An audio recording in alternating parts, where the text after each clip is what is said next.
नमस्कार, मैं मनीष स्वागत करता हूँ आपको अपने इस यूट्यूब चैनल पे। दोस्तों, रोज़ाना अपन डेली स्टैटिक जीके के पार्ट देख रहे हैं, तो उसी कड़ी में हाजिर है लेके। तो पहला क्वेश्चन है, केरल की सबसे बड़ी नदी कौन सी है जो अन्नामलाई पहाड़ी से निकलती है, जिसे पुन्नानी भी रिवर कहा जाता है। पुंगनानी। अब देखिए, नानी जो होगी ओबियस है, सबसे लंबी उम्र की होगी। तो यानी कि पुनानी जो रिवर है वो कहाँ की? केरल की। केरल वैसे भी एकदम से लंबा स्टेट जैसा दिख रहा है, तो पुनानी जो रिवर है वो वैसे भी दिमाग में आ जाएगा, नानी यानी कि लंबी रिवर होगी केरल की। केरल लंबा है। अब ये नहीं पूछा गया था कि पुनानी रिवर कहा जाता है, पूछा ये गया था कि कौन सी रिवर है जो सबसे लंबी है। तो पुनानी है, लेकिन वो उसका सेकंड नेम है। अगर हम फर्स्ट नेम की बात करें, या आप दोनों को याद रखिएगा, भरत पूजा। भरत पूजा ये पुनानी रिवर को ही कहते हैं। तो याद कैसे करेंगे? देखिए, भरत और पूजा, पूज झा को हम पूजा पढ़ेंगे, तो दो लड़का और लड़की, भरत और एक पूजा, दो मिलके बनेंगे तो लंबा नाम बन जाएगा ना। तो इस तरह से भी याद रखेंगे। इस तरह से भी याद रखेंगे कि भरत पूजा जो नदी है वो कहाँ पे बहती है? केरल में, क्योंकि केरल सबसे लंबी है। स्टेट की हम बात करें तो यहाँ पे देखिएगा तमिलनाडु जैसा लंबा एकदम से हो जाता है। तो इस तरह से आप इसको याद करेंगे कि भरत पूजा या पुन्नानी जो रिवर है वो कहाँ पे बहती है। ये भी आपको ध्यान रखना है कि केरल में बहती है। अगला क्वेश्चन है, महानंदा नदी कहाँ से निकलती है? देखिए, महानंदा, जो महान होंगे वो अपना नाम हिस्ट्री में दर्ज कराएंगे। तो यानी कि महा जो नंदा होगी रिवर, वो दार्जिलिंग की पहाड़ी से निकलेगी। दार्जिलिंग की पहाड़ी कहाँ पे है? ये आपके पश्चिम बंगाल में है। ठीक है, तो इस तरह से याद रखेंगे, जो लोग महान होंगे वो अपना नाम हिस्ट्री में दर्ज करवाएंगे, यानी कि दार्जिलिंग की पहाड़ी से महानंदा निकलती है। ये निकलती है तो वेस्ट बंगाल होते हुए बिहार में चली जाती है, फिर बिहार से लौटते हुए फिर वेस्ट बंगाल में जाने के बाद ये बांग्लादेश में चली जाती है। ठीक है, तो इस तरह से इसका बहाव है महानंदा का। अगला क्वेश्चन है, गंडक नदी जो सोनपुर में गंगा से मिलती है, किन दो धाराओं से बनी है? देखिए, गंडक नदी जो कि केरल से, सॉरी केरल करें, ये आपके जो ऊपर वाला एक राष्ट्र है नेपाल, ठीक है, उससे निकलती हुई ये बिहार में आती है। और देखिए, ये जो गंडक रिवर है उसको नेपाल में नारायणी रिवर भी कहते हैं। ये गंडक नदी जो मुख्य धारा बन रही है, ये दो धाराओं से मिलकर बनी हुई है। कौन सा? काली गंडक और त्रिशूल गंगा। त्रिशूल गंगा और काली गंडक मिलके ये गंडक नदी का निर्माण करती है, जो कि बिहार में बहती बिहार में बहती हुई सोनपुर में गंगा से मिल जाती है। ठीक है, तो ये भी ध्यान रखिएगा कि गंगा की सहायक नदी गंडक है। कहाँ पे मिलती है? ये आपके सोनपुर में। अ, अगला को इसको एक तरीके से ये भी याद रखिएगा कि गंडक कहाँ मिलती में गंगा में मिलती है। कहाँ? तो सोनपुर में। अब देखिए, सोनपुर का मेला तो काफ़ी फेमस होगा ना। वहाँ पे लड़के लड़कियाँ, जीव जंतु जानवर सब बिकते हैं। ठीक है, तो यहाँ पे वो जो लड़कियाँ लोग बिकती है उसको ढक के रखेंगे। ठीक है, इस तरह से भी याद रखेंगे कि सोनपुर में गंडक रिवर मिलती है गंगा से। इस तरह से भी याद रखेंगे। चंबल नदी का उद्गम स्थान। देखिए, चंबल नदी जो कि मेन रूप से आपके मध्य प्रदेश और राजस्थान में बहती है, तो इसका जो उद्गम स्थान है वो मध्य प्रदेश के मालवा पठार में महू के निकट। देखिए, मालवा पठार याद रखिएगा तो पर भी काम चल जाएगा। बल लगाते हैं कब? जब मल आप करते हैं तो थोड़ा बहुत बल लगता है ना। तो इस तरह से याद रखिएगा कि चंबल मालवा पठार से निकलती है। माल लवा, ठीक है, इस तरह से कि अगर आप बल लगाते हैं तभी तो आपका माल निकलता है या मलवा निकलता है। जो मलवा आप करते हैं सुबह सुबह, वो कब निकलता है? बल लगाते हैं तो। ठीक है, इस तरह से। अगला क्वेश्चन है, नीति निर्देशक जो तत्व है उसमें कौन कौन से प्रावधान किए गए हैं? आपके चार ऑप्शन दिए रहेंगे। पूछा जाएगा कि क्या ये नीति निर्देशक तत्व के प्रावधान है कि नहीं। जो नीति निर्देशक तत्व है वो 36 से 51 अनुच्छेद के बीच जितने भी चीज वर्णित है वो सभी नीति निर्देशक तत्व में आती है।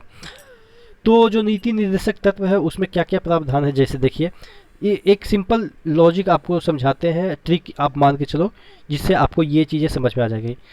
नीति निर्देशक तत्व में ये कहा गया है राज्य को कि आप जो धन वगैरह है उसका मतलब कि अच्छे से वितरण कीजिए, जिससे कि क्या होगा कि सभी को बराबर बराबर मिले।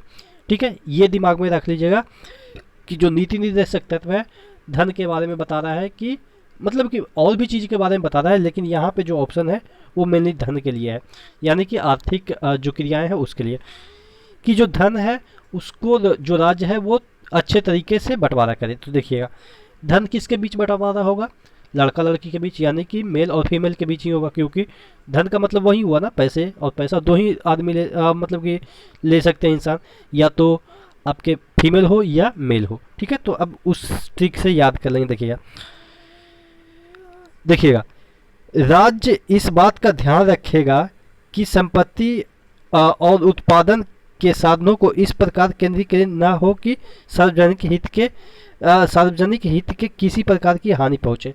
यानी कि जो धन होगा एक जगह नहीं होगा, केंद्रीकृत नहीं होगा, जिससे कि क्या होगा कि जो सार्वजनिक हित है उसका हानि हो सकता है। कहने का मतलब जैसे कि अगर सिर्फ एक ही व्यक्ति को दे दिया, ठीक है, एक एग्जाम्पल के तौर पे, तो अब रेलवे में पैसा कहाँ से आएगा, फिर जो और भी परिवहन तंत्र है जैसे आपके सड़क का पैसा कहाँ से आएगा, यानी कि सेंटर खुद रख लेगा पैसा, तो और भी जो चीज़ है उसको पैसा कहाँ से मिलेगा। तो ये राज्य निर्धारित करेगा कि कोई भी धन है वो एक सेंटर में ना हो, उसका वितरण हो। ठीक है, तो ये हो गया। अब राज्य देश के भौतिक संसाधनों के स्वामित्व और नियंत्रण की ऐसा व्यवस्था करेगा कि अधिक से अधिक सार्वजनिक हित हो सके। यानी कि जो पैसा रहेगा उससे ऐसा व्यवस्था किया जाए कि सार्वजनिक जो हित है वो ज़्यादा से ज़्यादा हो, जैसे अस्पताल खोले, जैसे कोई बांध बनाए, इससे क्या होगा कि सभी लोगों को फ़ायदा होगा। यानी कि धन के बारे में ही बता रहा है। पहला तो कहा कि एक जगह नहीं रखना, अब उस पैसे को क्या करना है कि ऐसे काम में लगाओ जिससे कि सभी को फ़ायदा हो, और जब काम में लगाएगा तो स्त्री पुरुष को समान रूप से जीविका के साधन प्रदान करने का प्रयत्न करेगा।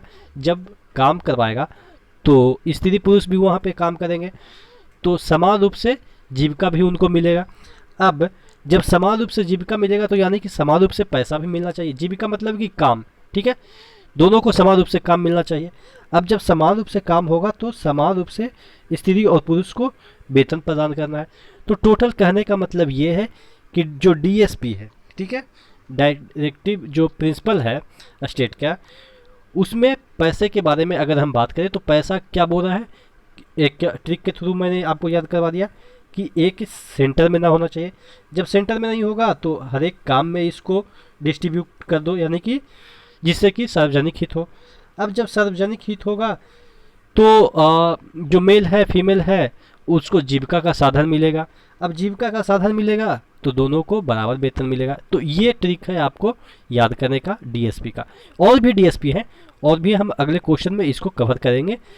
मेनली ये जो आर्थिक क्षेत्र के जो डीएसपी हैं वो यहीं आपको मिलेंगे। ठीक है, अगला क्वेश्चन की ओर बढ़ते हैं। एलिफेंटा का गुफाएं किसके लिए प्रसिद्ध है? देखिए, एलिफेंटा का गुफाएं मेनली आपके, अगर ऑप्शन एक ही टिक करना रहे तो भगवान शिव के लिए प्रसिद्ध है। यहाँ पे 7 गुफाएं हैं। 4 गुफाएं में भगवान शिव का शादी हो या और भी चीज़ें हैं वो प्रदर्शित किया गया है, और 3 गुफाएं में बौद्ध धर्म का वर्णन है। ठीक है, तो अगर दोनों ऑप्शन रहेगा और दोनों रहेगा टिक करने के लिए तो आप दोनों मारिएगा कि दोनों ऑप्शन सही है। जो एलिफेंटा की गुफाएं हैं वो बौद्ध धर्मों के लिए और हिंदू धर्म दोनों के लिए प्रसिद्ध है। लेकिन अगर सिर्फ ये ऑप्शन रहे कि शिव की प्रतिमाओं के लिए प्रसिद्ध है, एक ही ऑप्शन रहे, और बौद्ध भी रहे लेकिन टिक एक ही करना है, तो आप शिव की प्रतिमाओं के लिए याद रखिएगा, क्योंकि ये मेनली तौर पे शिव भगवान के लिए ही प्रसिद्ध है। अब एलिफेंटा को इस तरह से भी याद रखेंगे, एलिफेंट भगवान शिव के जो पुत्र गणेश हुए वो एलिफेंट के मुंह रखते हैं। ठीक है, तो इस तरह से भी याद रखेंगे। एलिफेंटा गुफाएं भगवान शिव को समर्पित है। आशा करते हैं जितने भी क्वेश्चन कराए वो आपको याद हो गए होंगे। इसी तरह से बने रहेगा चैनल के साथ। नेक्स्ट वीडियो मिलते हैं, तब तक के लिए धन्यवाद।